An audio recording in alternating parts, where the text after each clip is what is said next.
I grew up in New Orleans. My mother worked as a daycare assistant at the Jewish Community Center. The man that I was told was my father was a carpenter and a functional alcoholic. He was abusive to my mother and I. Not more than a baby herself, when she married this man, she tried her best to protect me from him. But with no life skills of her own, she did what she knew how to do. Friday was payday for him, so he would come home happy, but that was short-lived. He would go out and return a few hours later drunk and angry, yelling and fighting her. As I look back over my life, there were many people that had a hand in shining light into my darkness when I was growing up. I had just started junior high school, and in order for me to get to high school, I had to walk through the drug dealers, literally step over the and the drug addicts, walk through a graveyard, then in the next block past gang members, and then go through the projects, and then come to a 6-lane intersection, and it was always busy, but just beyond that was the school. Well, one day as I'm approaching this intersection, I hear this voice saying, "Will someone help me cross?" He was in a suit. He had a cooler in a hand and a folded lawn chair in one hand and his cane in the other. "Will someone help me cross?" he said. People kept ignoring him, walking past him with their busy lives.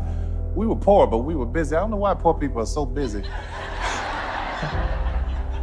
I said, "I'll help you," in my 13-year-old changing voice. He said, "Well, thank you, son. May I have your shoulder?" I said, "Yes, sir." He said, "Don't trick me now." I said, "No, sir, I won't." We crossed the street. I asked him where he was going. He told me that he was going to my school to sell praline candies to the kids. So I helped him to the school, and he said thank you, and he told me that God would bless me for my kindness. He and I became friends. We took that walk every day. I came out of school one afternoon, and there he was sitting outside in that lawn chair selling praline candies, 25 cents. And I saw one of the kids try to buy candy, right? And they gave Mr. Butler $1, and they told him it was a $5 bill. I stepped in and I said, "Mr. Butler, this is a scam." Needless to say, I had a lot of enemies at that school. But it didn't matter. I was glad to do it. You see, Mr. Butler was one of the first men in my life to see me. And what made it all the more special is that he was blind. He was a point of light. One morning I was late meeting him, and as I walked up to the intersection, I could see Mr. Butler standing there, not saying a word. So I tipped up behind him and I said, "I'm not gonna say anything. I'm just gonna wait to see what happens." He said, "I know you're there, son." I said, "Yes, sir, I am." I said, "I didn't hear you saying, 'Will someone help me cross?'" He said, "No, I was listening for you." I said, "You were?" He said, "Yes.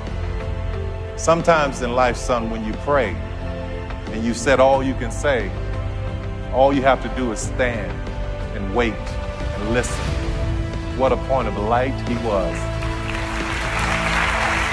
There are many people in this world that are wanting, waiting, saying, asking, begging, hoping.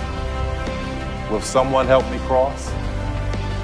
We all have the power to be a point of light.